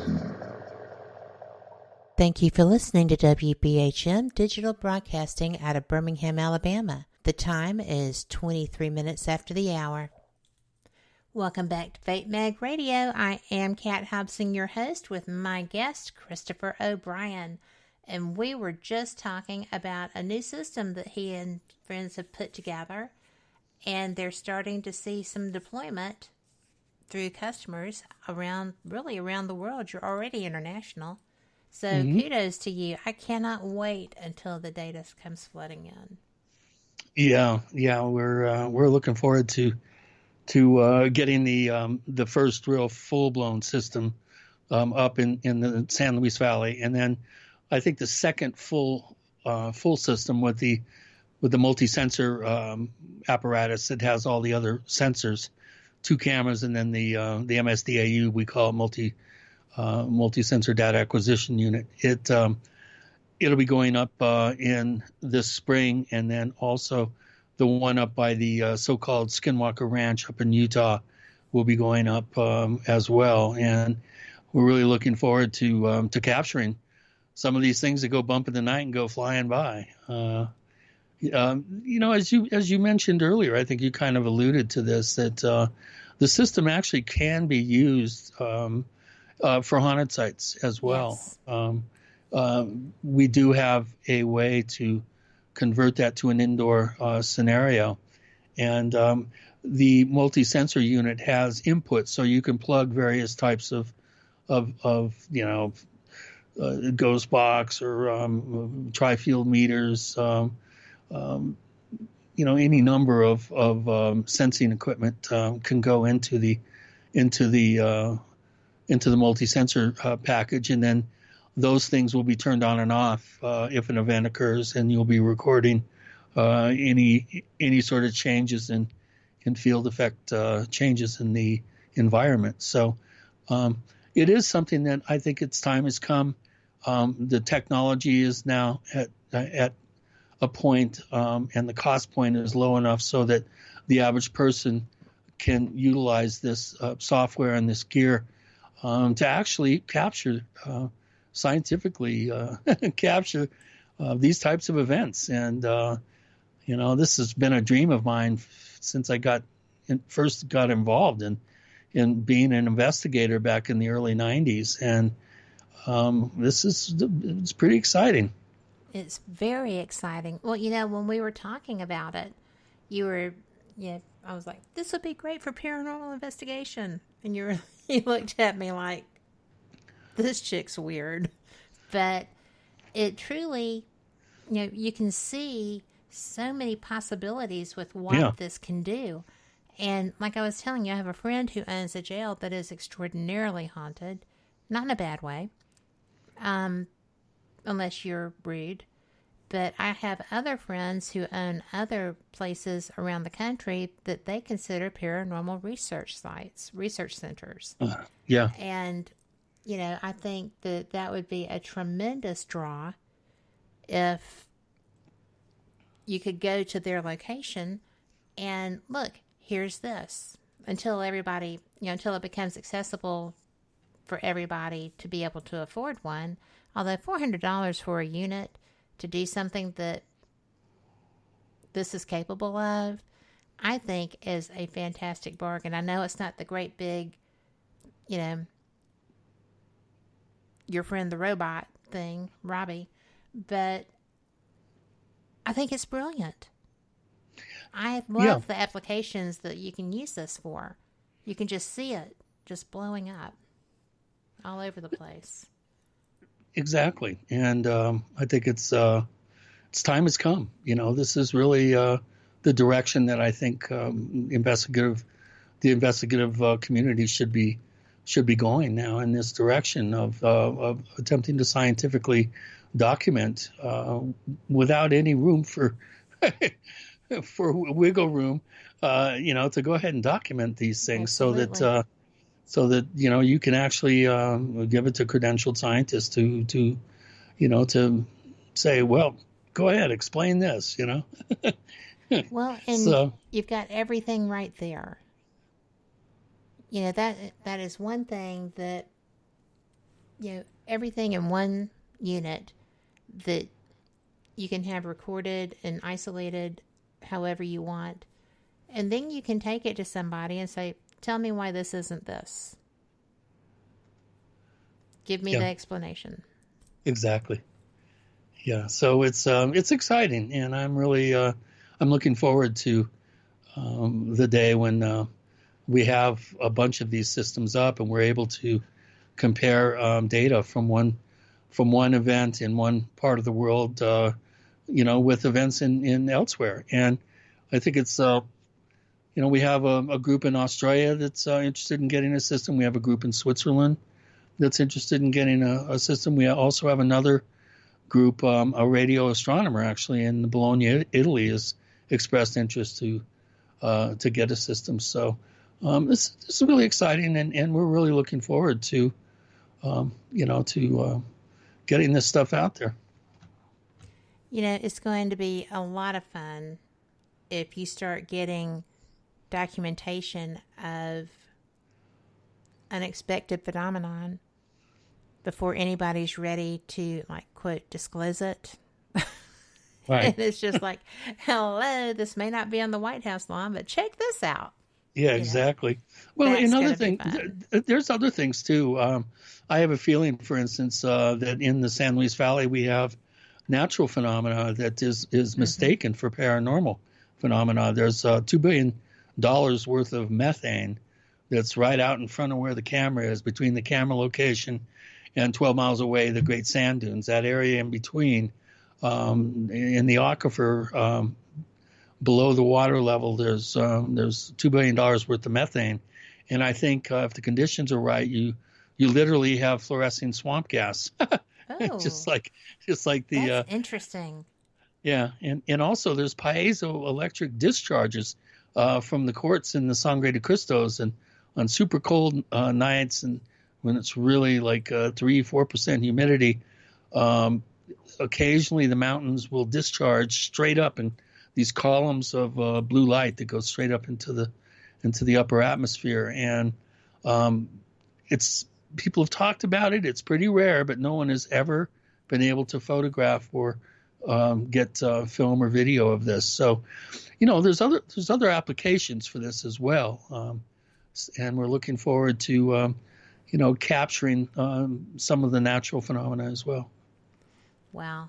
Nat Geo should have a set of these to give to their field investigators and reporters and photographers, because that would be amazing. Yep, all he needs a cell phone. Wow. I think this is cool. Yeah. The cell phone and the gear, obviously, but yeah. Gotta have the gear. The cell phone will only do so much. But, and you have to have a minimum of about a meg upload speed. So, cool. Well, I'm excited, as I said, to see the reports coming in and the information as y'all start getting to share it. Right. And when you have the groups working together as a unit, the people that decide that they do want to participate in the group feeds and such as that, is that going to be available for public viewing as well? Well, what we're thinking of doing is, initially we were thinking of going with a live stream scenario where the actual selected camera, for instance, would be up on the internet and available like a webcam. Mm-hmm. But what we're thinking of doing is using a static camera as a webcam and leaving the system off the net, because we don't want to have events exposed to the public until we've had a chance to really look at them and eliminate the possibility of a false positive and have experts look at the evidence and analyze it before we go ahead and state that the evidence is there to the public. But I think that to keep interest in these areas where the gear is going to be going to these locations, I think having a webcam alongside the system would be is an option that we're looking at. Well, I know that I would love to have the opportunity to watch what is happening in the San Luis Valley or any place really, but that has so much varied activity. Yeah, it does. Just the possibilities of what you could see and experience through a live stream fascinate me. Yeah, There's and so many possibilities. It's looking right at ground zero. The Great Sand Dunes is between there and Blanca Peak is where the majority of our activity appears to occur, the aerial activity. Mm-hmm. And also it's the eastern side of the La Vida military flight operations area. It's a 50-mile square that we train Air National Guard and Air Force pilots. And I have a sneaking hunch that they also trot out some more classified aerial platforms and fly them around to see if anybody notices. So there might even be a chance to inadvertently capture some of that activity as well. Well, that fascinates me too, because I was watching something relevant to triangles, and a commentator said, "Oh, well, that's a stealth fighter," and the other person said, "No, it's not, because there's absolutely no noise that cannot possibly accelerate in that direction, at that speed, right. And it cannot, directionally, it cannot do what this vehicle just did. So, thanks for playing." Basically, And I was like, "Go get him, dude," because he was right. It was so obviously not. The physics alone would have been almost impossible for a human to endure. So I thought that was interesting. But I love new things, and I love people that have an explanation that is logical. They're not just shutting people up because they don't want to talk about it. They're talking about it, and the facts are getting in the way of the other person's opinion, which is interesting. Yeah. But I just had a phone call. Sorry. That's okay. I had to tell him I forgot to turn my phone off. Well, I'm going to tell you, live radio, you never know what's going to happen. And it makes it fun. And I like your ringtone. So. Yeah. Jumpin' Jack Flash. Yeah. I was wondering what my favorite song was, and then I saw Jumpin' Jack Flash being used as I think a Lincoln Continental commercial, and I went ballistic, and then realized I was trying to figure out, why are you so angry? And then I realized that's my favorite song. Till then, I didn't know what my favorite song was. Go figure. Wow. Probably because you like so much. That's always been my problem. I have a weirdly eclectic taste in music. So it's just, I like it all. With rare exceptions. Me too. Except gangster rap and bad Italian opera. Bad Italian opera is terrible, but it's really funny because I love the music to Pirates of the Caribbean, the first one. And so my grandson, before he could say the word Alexa, we get so frustrated trying to get Alexa to play the music from Pirates of the Caribbean. It's always the Prague Orchestra. And he finally, like Tony said, play this. So we did. It was awesome. And speaking of airplanes and aircraft and stuff, we are on the flight pattern for Birmingham's airport tonight. So if you happen to hear something, I'm not really being bombed. It's just, we have a National Guard air refueling wing too. So lots of fun. But we've got about 5 minutes before we go to break. What is your dream to see happen as a result of this system? What is your favorite outcome that you envision? Well, kind of to reiterate, I'd love to get at least 2, possibly 3 events that are similar, if not identical, so that we can compare the data and actually publish, because no one's ever been able to capture a UFO event with all the different types of scientific equipment that we have, and then duplicate those results with a second or third or fourth event. So, I mean, that's the holy grail of repeatability, and it's once we get repeat events, it's going to be impossible to discount it. So, that's the holy grail of this particular type of subject matter, which is not really acknowledged by the mainstream, by academia and the scientific community, this would be go a long way into establishing as real. And right now, it's not established as real. There's too much wiggle room, because we don't have sightings that have all these different types of data, and we don't have that data replicated in a second and third and fourth event. So once we do that, then we're going to be able to write our own ticket and get these. Well, I'll be polite. Get the scientists to sit up and take notice.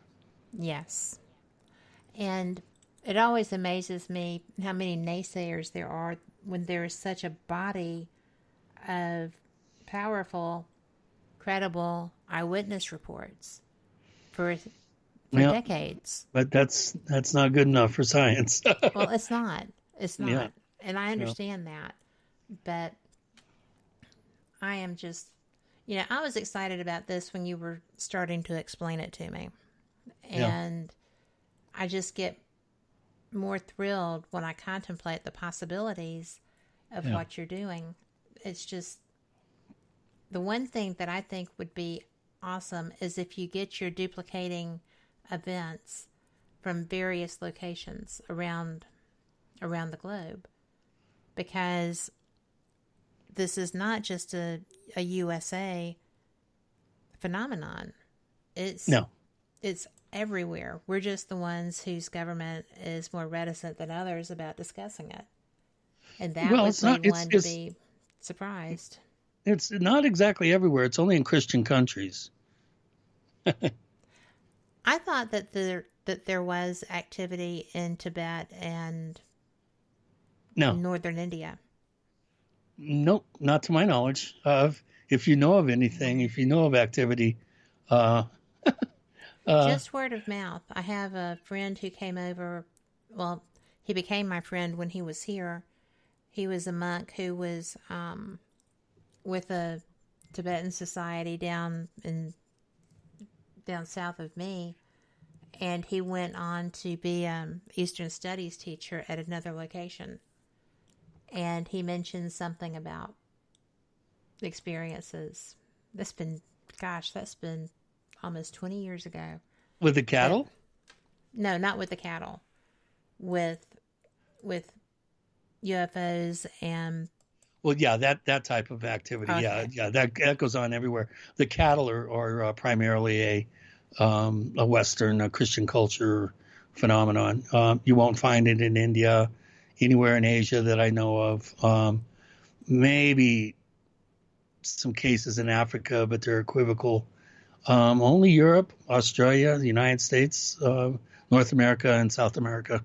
There's maybe Puerto Rico, maybe some in Central America, maybe some Canary Islands, for instance.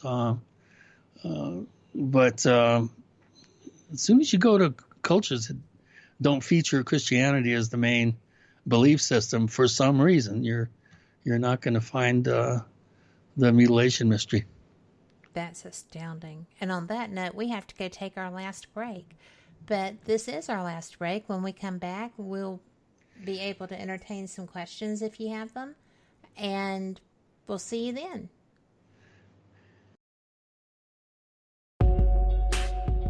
You're listening to WBHM Digital Broadcasting, the best in paranormal talk, only on Paranormal Experience Radio, broadcasting live out of Birmingham, Alabama.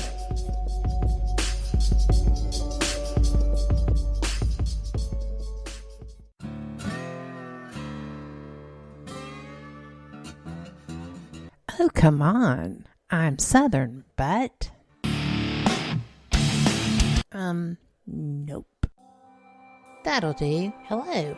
I am Kat Hobson, host of Paranormal Experience here on WBHM Digital Broadcasting out of Birmingham, Alabama. I enjoy having guests from all areas of the paranormal, from ghosts to ufology to cryptids and beyond. You'll find some of the best researchers in their fields bringing you some great information. Join me on Wednesday nights from 8 to 10 p. Eastern here on WBHM Digital Broadcasting.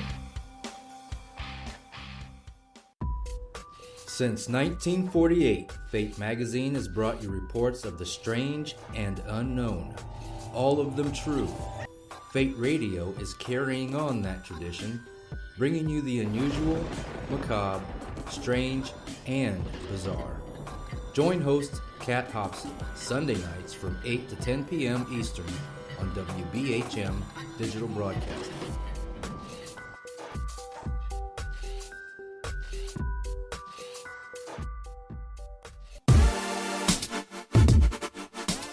You're listening to WBHM Digital Broadcasting, the best in paranormal talk, only on Paranormal Experienced Radio, broadcasting live out of Birmingham, Alabama. Thank you for listening to WBHM Digital Broadcasting out of Birmingham, Alabama. The time is 45 minutes after the hour. Welcome back. This is our final segment tonight on Fate Mag Radio, the online voice of Fate Magazine. I do want to let you know that, you know what, we have a new issue coming out. Phyllis is working hard to get that thing done, and it is almost ready. So, if you need to get that subscription renewed, this would be a good time to do it. Go to fatemag.com. You'll find all kinds of really cool articles, and they've done a great job with our website. And you can also up your subscription or find old editions in case you're missing something from your collection. I'm going to tell you, she is great at finding them. So, we are back with Chris O'Brien. Hey there. And we have questions for you. Okay.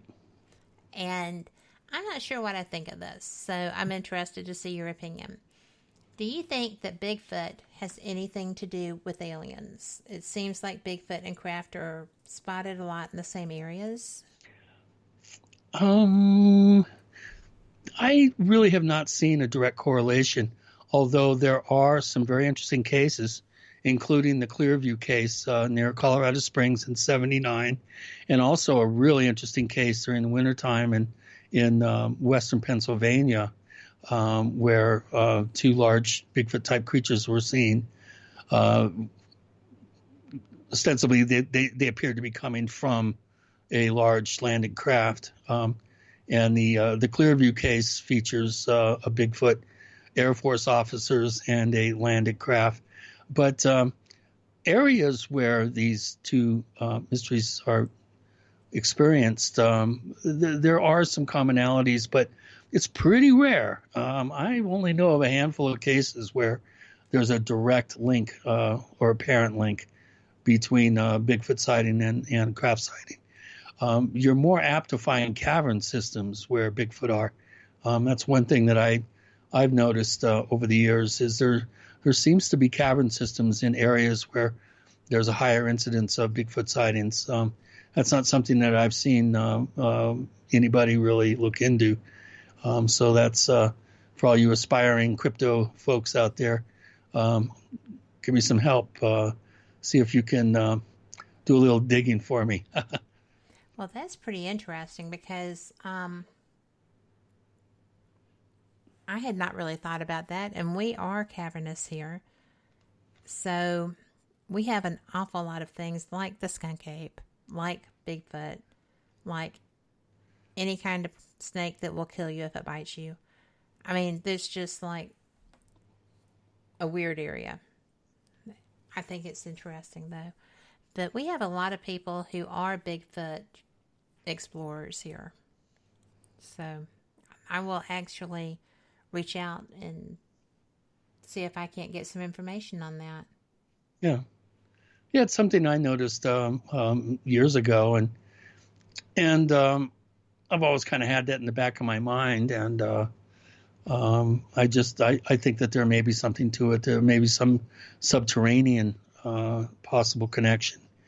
Another thing too, I think, and there's a lot of very intriguing circumstantial evidence that suggests that Bigfoot may have some sort of dimensional capability. There's quite a number of cases where the animal only leaves a certain amount of tracks in a trackway, and there's no evidence of it approaching the beginning or leaving at the end of the trackway. My brother actually was involved in a case in the early 70s up near Stevens Pass in Washington, where they had four tracks going across a logging road, but no tracks approaching the road or leaving the cliff face, the cut that they did to put the road in, and I just find it interesting, when you start to look at some of these cases. Some of these cases, it appears the animal or humanoid is able to appear and disappear. And I know some people say, well, it just climbed up a tree or something, and there's cases where come down. Well, there's cases where that's impossible because there was no climbable trees at the beginning or end of the trackway. So I know people like Nick Redfern and some other Fordians have a feeling that Bigfoot or paranormal, that they're not exclusively flesh and blood, undiscovered human ape sort of crosses or hybrids or humanoid flesh and blood humanoids, that they have some sort of paranormal aspect to them.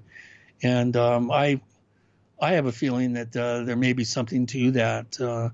I'd really like to see somebody do a comparison of cases that feature evidence that would suggest that these creatures are able to go in and out of our reality. I would like to see somebody do a study on that. A good area to focus on. I think it would be too. And something that I find interesting is that relevant to almost everything anomalous, I have had someone that I trust and have a lot of faith in come to me and say, you're not going to believe this, but everything's dimensional. Everything is vibrational and dimensional, and things are about to get interesting with the research. And I thought, well, that's interesting. I mean, not just Bigfoot, but just about everything that you cover in your books.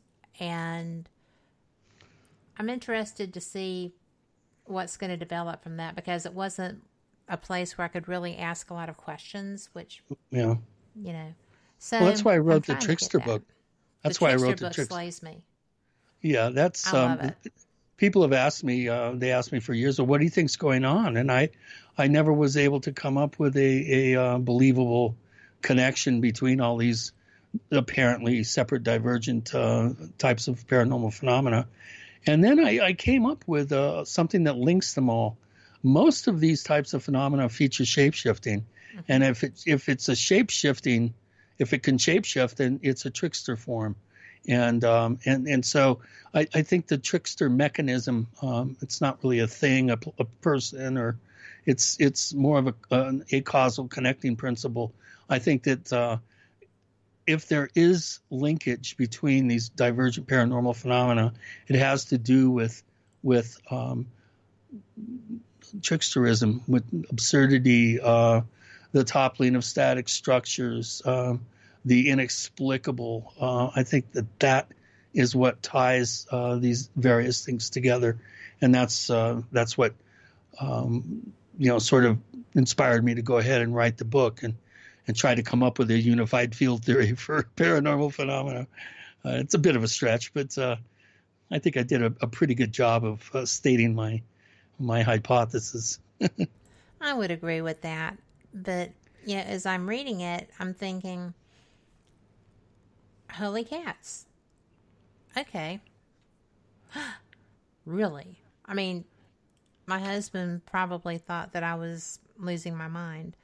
But especially when, you're talking shapeshifters, werewolves, elementals. Oh, I wanted to talk about elementals too.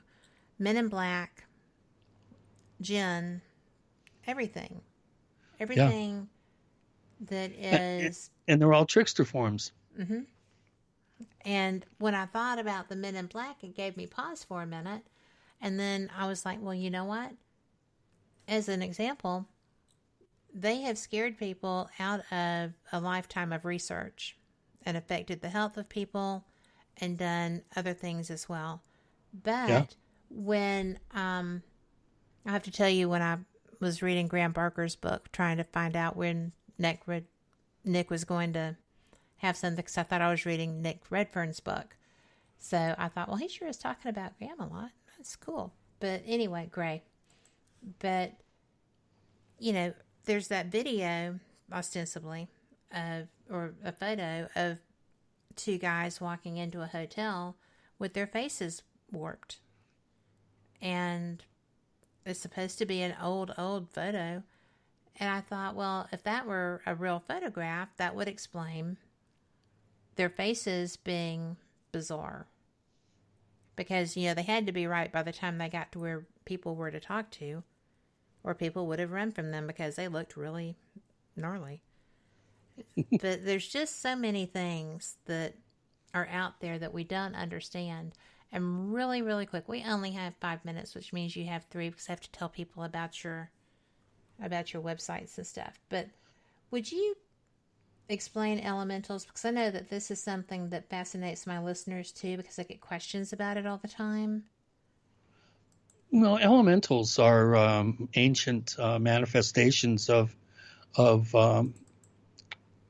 beings, mostly, that have been reported all down through the ages. And Jacques Vallée wrote a very good book called Passport to Magonia, which equates elves and fairies and trolls and goblins and kelpies and Sith and all these elemental forms, equates them to the modern manifestation of aliens, and he postulated that aliens may be a modern form of elementals that are or elementals with technology, if you will, and so there are beings that are not only found in the Celtic countries. When I wrote my chapter on elementals, I thought I was going to be talking about Ireland and the Scandinavia and stuff. I didn't even get a chance to go there. I talked about elementals in this continent. Mm-hmm. Every major group of Native Americans has stories of elementals that they chased out so that they could live there. There's elementals in so many different types all over the United States and in the native traditional native knowledge, and also down, all the way down to Mexico, Central America, into South America. And it's just absolutely fascinating when you really start to dig. It's I've actually investigated reports from really good witnesses, beyond reproach of elemental sightings, and they always have something about the event always is like inexplicable. It's trickster-like. It's like a head-scratching detail, and I find that really fascinating. Well, I know that I've experienced them, and it was always where there was damaged land, like a quarry, or something that had been clear-cut to bring an interstate through, places of that nature. In fact, those places plus others. But it's really interesting to experience that. But I want to tell people where to find you, because they have to get your books, and they're fantastic. I am currently reading Stalking the Tricksters, which is why we brought this up here at the end, because I'm mesmerized by it. But you have a Amazon authors page, Christopher O'Brien. And you can find the books there. And also at my website, Our Strange Planet. Yes. Right, OurStrangePlanet.com. We live on a strange planet. It's our strange planet. Yes, it is. And then UFODAP, UFODAP.com. And there's a link there to our GoFundMe page. This costs money to get this thing off the ground. If you can help out, we'd appreciate it. And also there's a store on there that has all the various 40 some odd pieces of gear that we're putting together in various combinations for to customize for your needs for monitoring activities. So UFODAP.com and OurStrangePlanet.com. And your YouTube channel is on your Facebook page. Correct. So you've got to go check out the YouTube channel as well. Yeah, I will put these up on the Fate Mag Radio site, Facebook site. Thank you. You're welcome, so that people can go and find them, because this is some great information, and it's just out there for you. He is totally open, going to share his information. All you have to do is take the time and go and check it out. So, Chris, thank you so much. I have enjoyed this, and we've covered a little bit of everything, but I appreciate you. I was so excited about this interview. It was great to have me on. Thank you. I appreciate it. Well, me too. And I wanted to let everyone know that Denise will be on tomorrow night, Paranormal Pride, and that's going to be awesome. I will be back with Paranormal Experience Wednesday with Mary Joyce, and Shelley Burke-Robertson is going to be live with Ghost Talk Radio on Friday night. So we will see you there. I hope you have a great night, great week. And you know what? There's a lot of stuff happening. We can change that. You can change that. Just be the change you want to see. That's all it takes. Be the kind of person that you would like for a friend. And we can alter everything you don't like, individually and collectively. So you be that change. We will see you at the next show, and thank you so much for being here. Good night.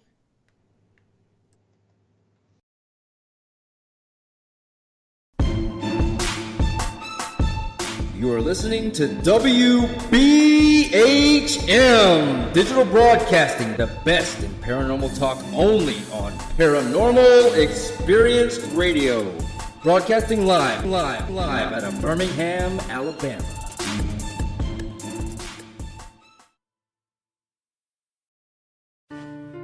We are confident that none of our hosts are possessed. Being repossessed a few times, that might be a different story. You are listening to WBHM Digital Broadcasting, Birmingham, Alabama.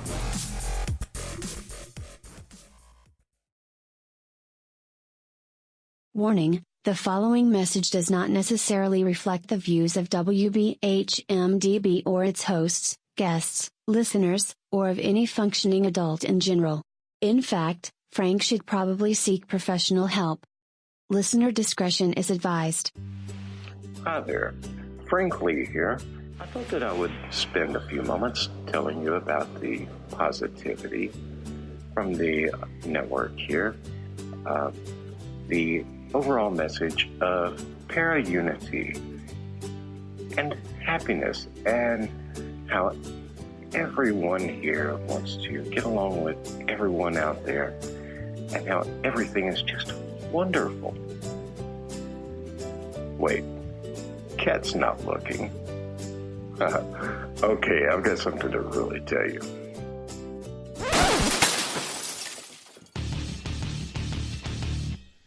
Okay, so I'm going to tell you what's really going on. Honestly, all that being nice and positive crap was kind of hurting my soul, as dark as it is. So, what's really happening? Well, you see it all the time. Everybody and their brother out there has a paranormal team because they watch a couple of episodes of Ghost Hunters or some crap like that. So they go and they spend half their mortgage payment on tools and things that light up that they don't understand. And then the next logical step, after buying matching black t-shirts and posing like 90s rappers for their Facebook page, is to, of course, have their own podcast. Well, you know what? You're not going to find that crap here. What we have here at WBHM Digital Broadcasting is the best host, the best guest, bringing you real information. All of the hosts here on this network know their stuff. They are the people who have been out there doing the work, doing actual research. And no, by research, I don't mean binge watching some kind of cheesy TV show on Netflix. I mean reading books. I mean out in the field doing the legwork. And who are they interviewing on their shows? They're bringing you the people they have learned from. They're bringing you the best in the field, covering all kinds of topics from UFOs and aliens to Bigfoot to cryptozoology to ghosts to anything you can think of a bit strange and unexplained. It is here, and you're going to get the best information here. So stay tuned to WBHM Digital Broadcasting. Don't go anywhere. Speaking of going somewhere, I've got to go before my mic gets cut. We'll see you there on WBHM-DB.